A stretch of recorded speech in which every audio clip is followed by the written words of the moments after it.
Hello, I'm Kevin. And I'm Mike. And this is 6 Degrees of Schwarzenegger, the podcast where we're taking a long, hard look at some of our favorite action movies from the era of Arnold. Schwarzenegger is the icon of the genre, and we're taking a deep dive into some of the 80s and 90s cult action movies and breaking them all the way down.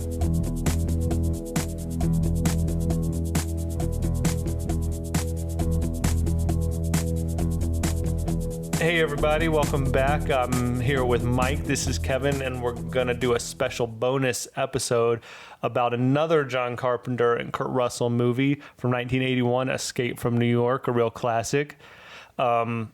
This was not their first collaboration because they did some TV movie, right? Yeah, they did Elvis, and they had done Elvis like a couple years prior, but it was a television film, and so this was their second movie they had done together. Yeah, Kurt Russell's like an Elvis guy. I feel like he's played Elvis more than once in his career. Yeah, he did it in Forrest Gump, right? He played Elvis. Was he Elvis in Forrest Gump? I think it was Elvis in Forrest Gump. I think that might even. I think there was even more movies. Or he did that Miles to Graceland, whatever movie, where it was like two Elvis impersonators. If it wasn't Forrest Gump, then it was what was the Tarantino movie with Christian Slater? True Romance. True Romance. He might have been the voice of him then. Yeah, he's done it before. Yeah, he loves Elvis. Him and Nick Cage, I think, both are like big Elvis guys. Yeah, but that was the time he was raised. So I guess so. I get yeah, it. Like Elvis was like his hero. Michael Jackson. I don't even know who you would compare him to now.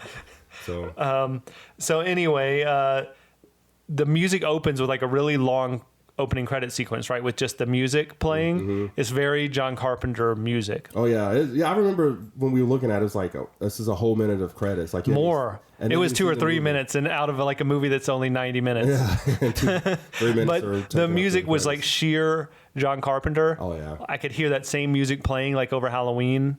But the music, much like Carpenter's movies, is like, I think it's most effective when it's really simple and effective. You know, like if you think about Carpenter's best movies, The Thing or Halloween or The Fog, whatever, or They Live, it's like a very simple premise and executed superbly. Yeah.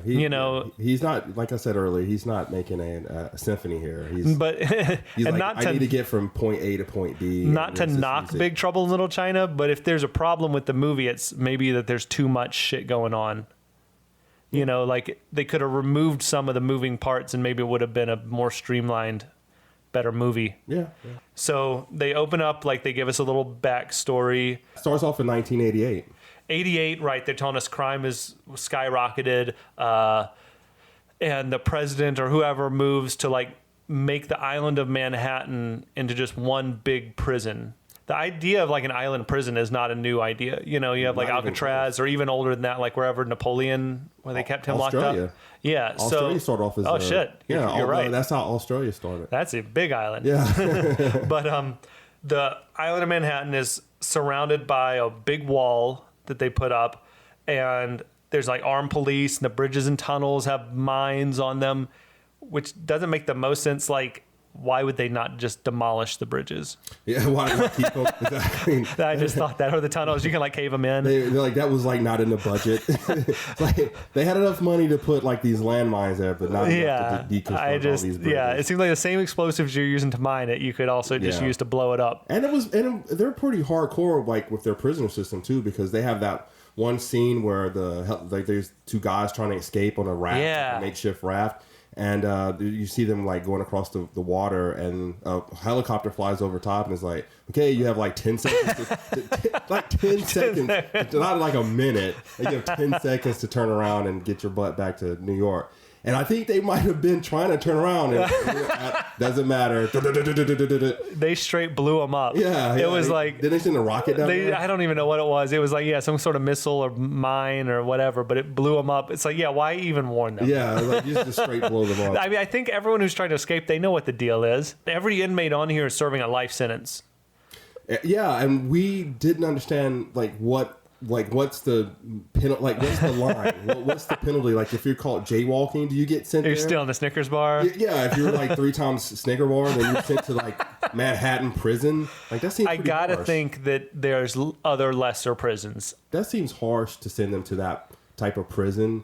Especially for where the it's rest of like their life. there's no supervision in this prison, so it's very inhumane, like the conditions there. Yeah, I mean, if you're not on top, you're on bottom, you know? Yeah, and obviously they've given up on like what's the word when they try to like rehabilitation. Yeah, rehabilitate people. They've Hell just given no. up on that. Like there's like Jesus Christ, you don't blow them out of the water for a parking. I know I would have probably been sent there in my younger years. And look at me now. I'm a shining example of American citizen. You're like got a kid and all this. Yeah, exactly. Pay my taxes.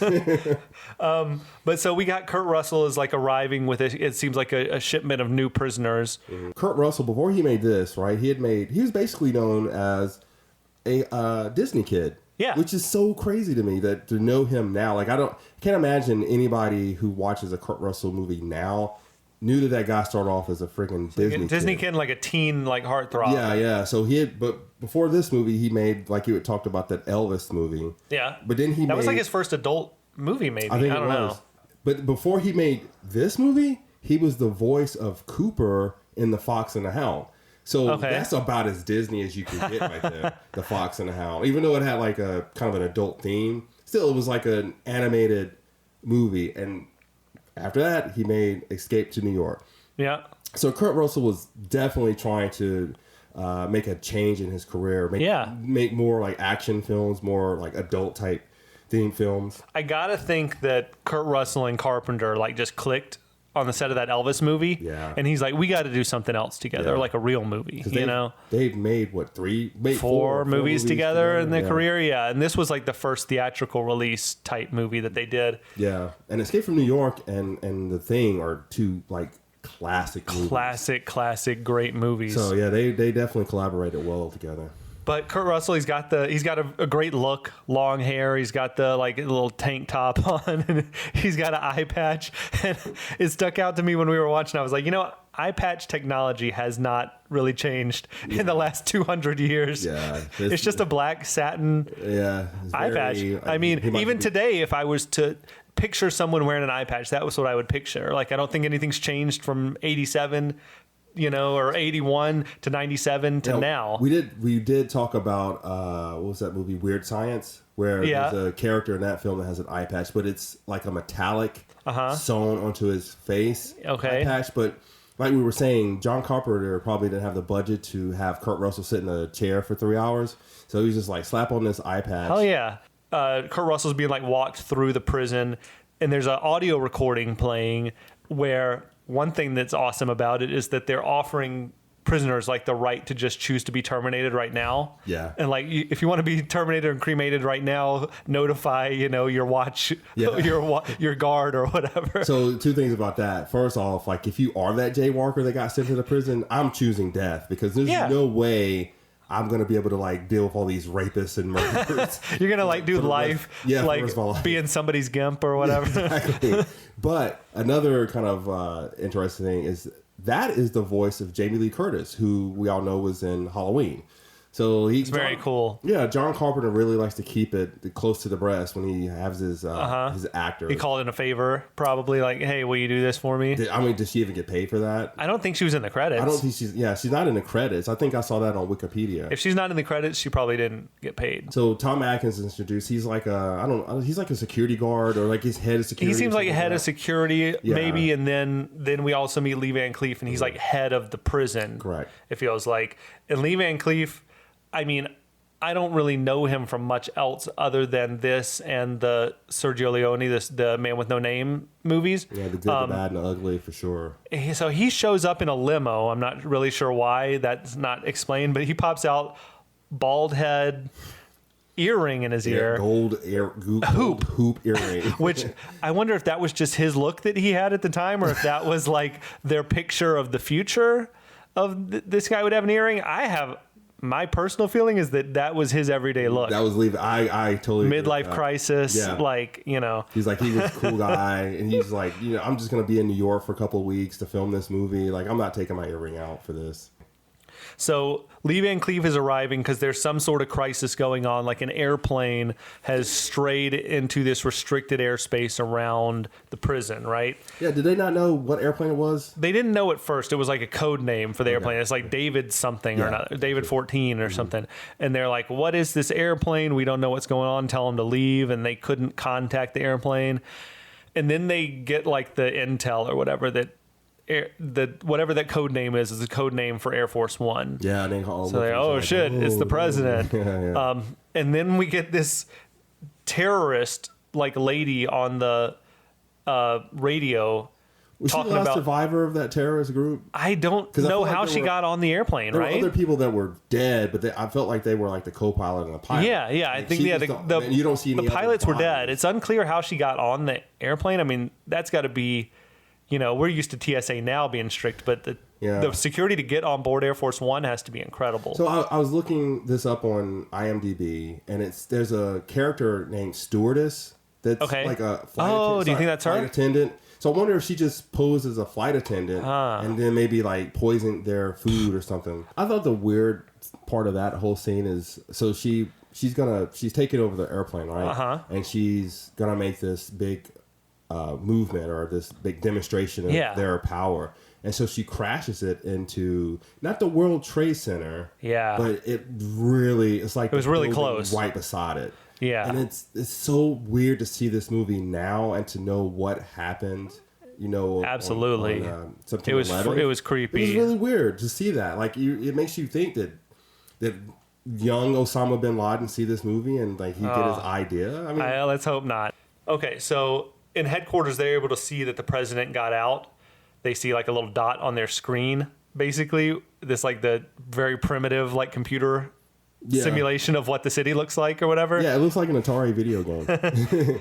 But so they send in like a squad of like a rescue squad or whatever, a bunch of dudes. Maybe they're prison guards, I don't know, but they're like all decked Special out. Forces. They're like in the full like tactical gear with like machine guns and head to toe black with the boots and the mask. But it's still like what tactical like SWAT guys are still wearing today, basically. Yeah, like any time you see like an uprising in another country and the cops are being pelted by like rocks and rubber bullets and water and Molotov cocktails and everything. That line of cops is exactly what these cops look like. It's very cool that they got that right, or that hasn't changed, I guess, or whatever it is.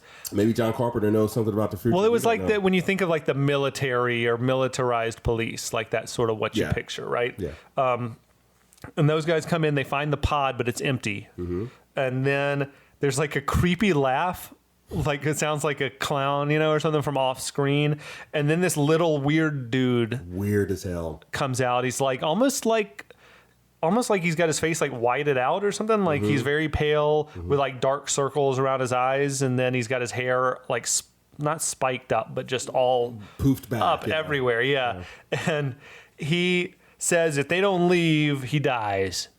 And then he knows what they're there looking at. Yeah, and he produces like this severed finger from his pocket with like a presidential ring on the finger. Yeah. So that character, when we first looked at it, we thought that might have been like an early Michael Biehn. Yeah, he looked like him. He sounded like him. And Michael Biehn, I feel like, is kind of a smaller guy. And I can see Michael Biehn doing that movie. Like maybe that was like one of the first. Yeah. Because I think he did. What I don't know what year Terminator came out. It was 84. So it was like close. He was a working, struggling actor at that time. So we thought it was him. Yeah. But no, it turns out that this guy named Frank Doubleday, who had been in another Carpenter movie, Assault on Precinct, I think. Okay. Assault on Precinct 13. He played like a guy. Like a guy. But he really kind of... He made that part memorable from this movie. He goes over top with this film role. Yeah, he's like very creepy. So he starts doing like a countdown. He's like, you got 30 seconds to get out of here, much like at the beginning of the movie. I kind of like that countdown he did because there was no kind of like... There was no negotiation. There was no negotiation. He was just like... Because he was like 20. Yeah. 19. And then the guy's like talking to him. He's like 18. Yeah. He never like wavers from his countdown. Right. So Lee Van Cleef and the SWAT guys, like they bug out. They're back at base trying to figure out another plan.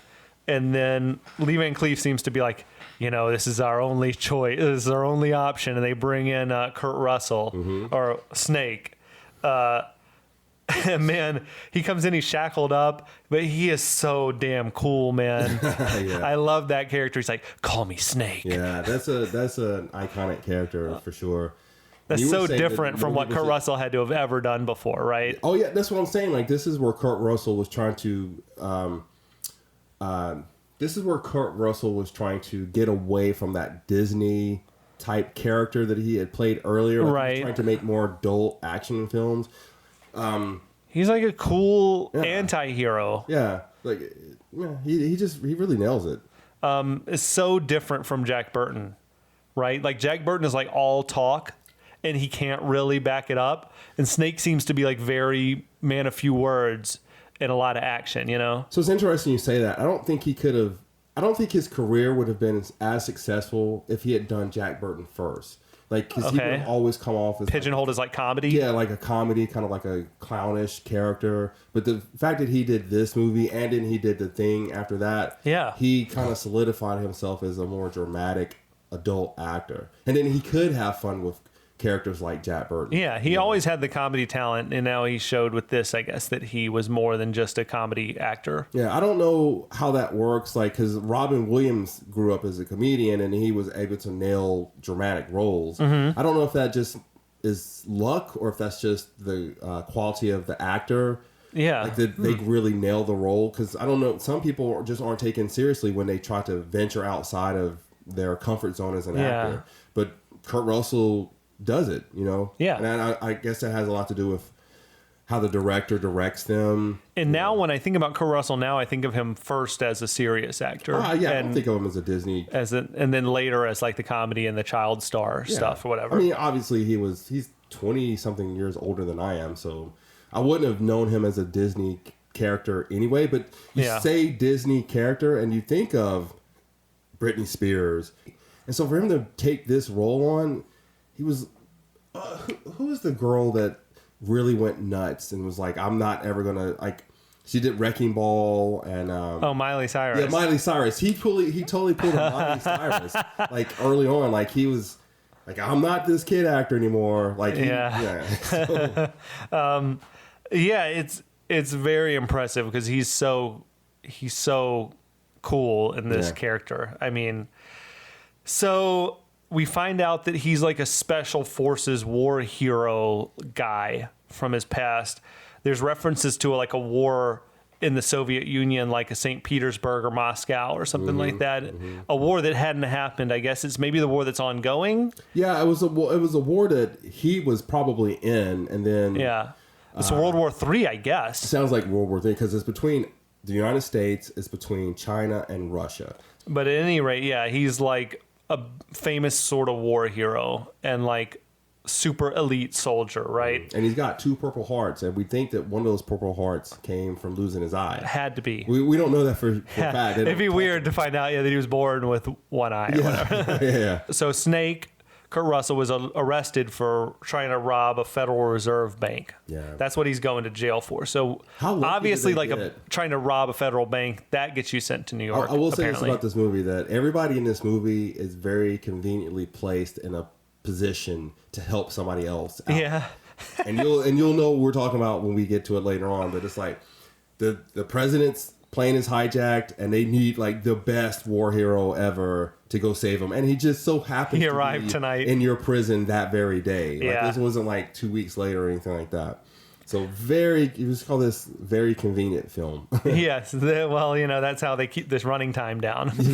Yeah. So Lee Van Cleef offers him a deal, like, we'll give you a full pardon if you can go into New York City, get the president, and get him out in 24 hours. Snake is like, he's not buying it at first. He's very dubious. He tells him, just get a new president, which I thought was a good line. Yeah, I don't understand it, because what they need is the president to, for whatever reason, the president really needs to be at this summit. I think it's not even so much the president needs to be there as this tape that he's got in his possession about, like, it seemed like maybe nuclear fusion to solve a world energy crisis. Yeah, or something. It's just weird that that's information that they could have. Well, you can't deliver it today, then deliver it to us tomorrow because we're just really happy that the president is still alive. But none of that is it's like they really make a point to say that the president has to be at this summit. Yeah, and I just never understood that. But again, it's a movie, suspension of disbelief. I mean, yeah. So I think Snake sort of realizes, well, I'm going in here one way or the other, like going into New York one way or the other, either as a prisoner who's never going to get out, or I can take this chance. Maybe I can rescue the president and get myself out of here. That's you can't say no to that offer. Yeah, he sees it as a chance to get out of there. But then they give him no choice in the matter because then they stick those two charges in his neck. I feel like this would be a bigger part. Well, I guess it is kind of a bigger theme in the film. But what they basically do is they stick these two little charges in his neck. Well, first of all, they're like, here, take these little shots. And he's like, sure. He's like, we got to give you these shots for some sort of bacteria or whatever. Yeah. Like, it's like whatever. A vaccination for something. Yeah, and then the doctor's like, tell him. Like, why did that doctor have any problem with it before he stuck him with the little charges? But anyway, so he sticks him with the charges. Lee Van Cleef, whose name is Hawk in the film, he tells him, okay, so if you're not back in like 24 hours, these little charges will dissolve and they are basically miniature like bombs in his neck. And when I first heard that, I was like, oh shit, his head's gonna blow off? That's kind of cool, like Running Man. But what they are is they're these little pinhead charges that will explode in his neck and they'll pop his jugular vein, which will kill him basically. Yeah, he'll bleed out. Yeah. So if he doesn't get back in 24 hours with the information. So they're saying only we can stop you from dying in 24 hours. But the thing is, if he had, he's complaining, what if I can't find him? Or what if he's dead already? They don't care. They don't care. I mean, honestly, the police state is the bad guy in this film. No doubt. Not the bad guy. So he really has like zero choice in the matter. Like he has to fly in. At this point, he just has to fly in. They also gave him like a really rad assortment of like 80s weapons. They're just all laid out on a table, but it's like throwing stars and like, like a ninja star. I know. It's like, that's awesome. There's like knives and little guns and all sorts of shit. Yeah, I wanted there to be like some nunchucks. Yeah, exactly. Who takes ninja stars to a fight? I feel like he might have used those though. He does use it, but it's so like 80s. Something that you would send a teenager into. It's something out of the G.I. Joe cartoon. Yeah, like it was not. Give him more bullets. He doesn't need throwing stars. Yeah, that was a little kind of crazy, but anyway, they give him like a tracking device, and they put him in a glider. They give him a tracking device that doesn't make sense because there's a secret button to activate it or something, and it only tells us your location for 15 minutes, then it stops working. Yeah, okay. It's an on-off button. Sure, for 15 minutes. That is a convenient plot device. It doesn't work all the time. It's not like measuring your vitals or anything. Well, I wonder if it's just because if you keep it on the entire time, that would drain its battery. Yeah, maybe. Whatever. But they put him in a little glider. They take him off with another plane towing it, and they let him go, and he zooms around lower Manhattan for a minute and then lands on top of one of the twin towers of the World Trade Center. That's one of the reasons that they recruited him for this position, because not only was he a war hero, but he was probably the only person in the world that could land a glider on top of the World Trade Center. He was some kind of like super glider pilot or something. Yeah, I mean, that is like a skill that nobody has. So he comes down to the street level and he finds the wreckage of Air Force One. And I personally thought there was like way too many large, like intact pieces of the plane for it to fall into a building. Yeah, we've seen what happens now when like a plane flies into a building. There's nothing left. Yeah, but but they don't know back then. They don't know. Plus, they needed to have a set piece. So you need that big tail of the plane with like the presidential seal or whatever on it. They needed to show something. I'm surprised they didn't show like a couple of dead bodies there, but whatever. So he starts using his little device to follow the tracker to the president. He enters like a playhouse, I guess, a theater. There's like festive music playing, and he enters in, and there's like a stage with a show going on with a bunch of men in drag, like singing show tunes, and a audience watching and got like big smiles on their face. I mean, you're in prison, you still need to be entertained. I thought Ernest Borgnine is there. Yes. He's playing Cabbie. He is loving this show. Yeah. He's got like the biggest grin on his face. He's watching these guys and like feather boas and anyway. I feel like he just had a fun time with this movie. Like, I think if you're an actor of his quality and then somebody just gives you a role like this where you can just have fun with it, like it's like going to work and like a free play day kind of a thing. Yeah.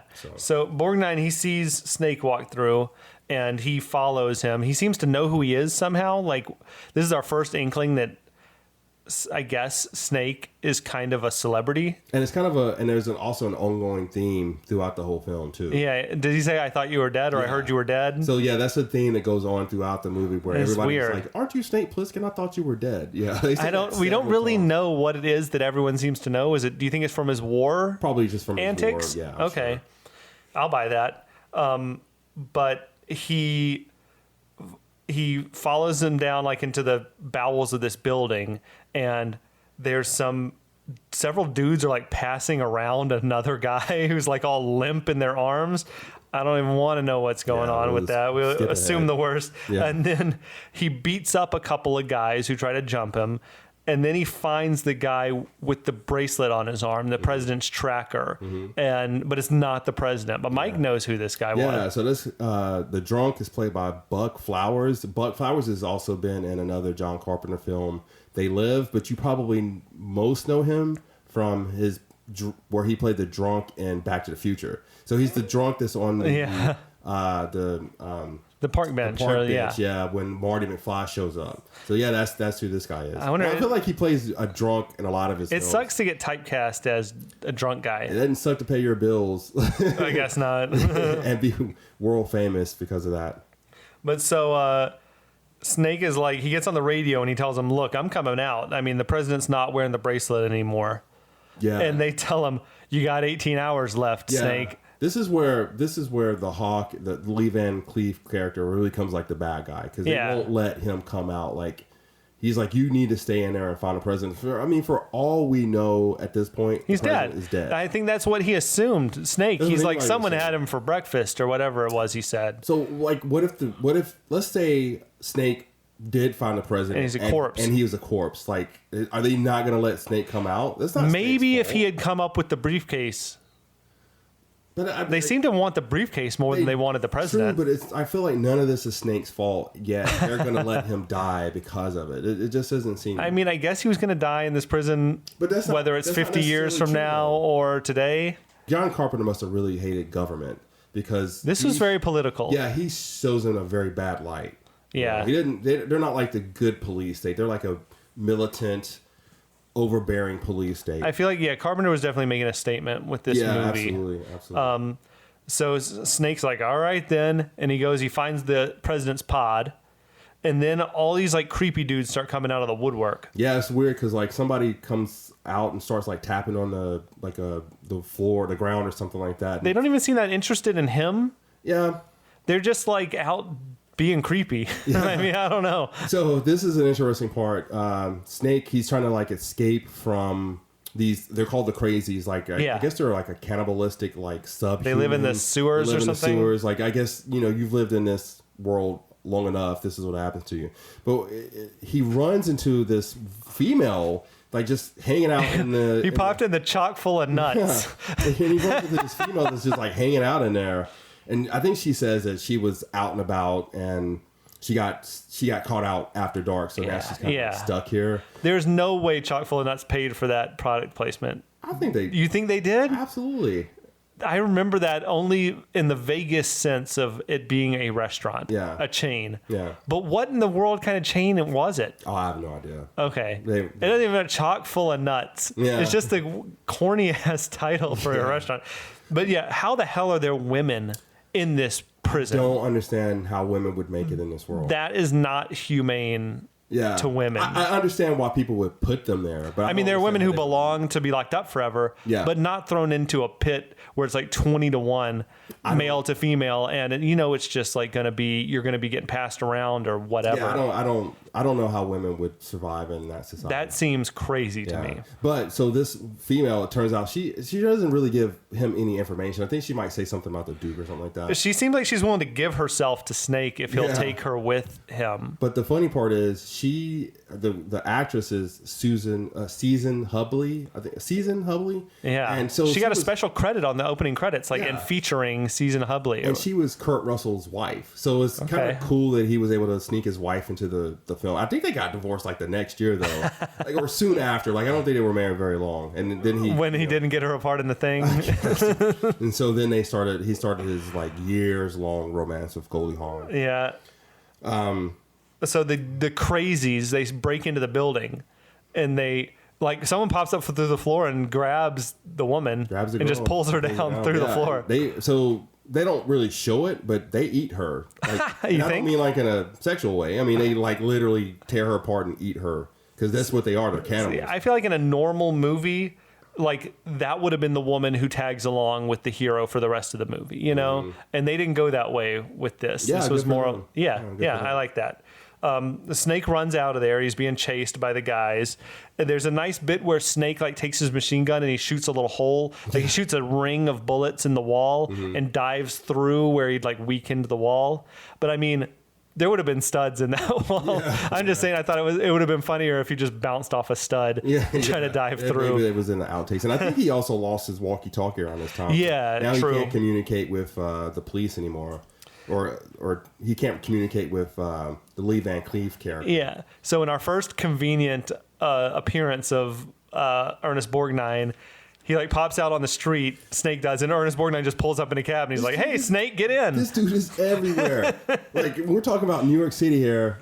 How does he just show up in these places? And not only how does he show up, how does he know where Snake is? He just happens to show up right outside of where Snake is, as if he was waiting on him to come out of that building. He wasn't driving and then saw him out of the rearview mirror and stopped and backed up. He pulled right up and stopped, he knew he was there. So it's kind of weird. All right, we'll be back next time with the other half of our special episode on Escape from New York.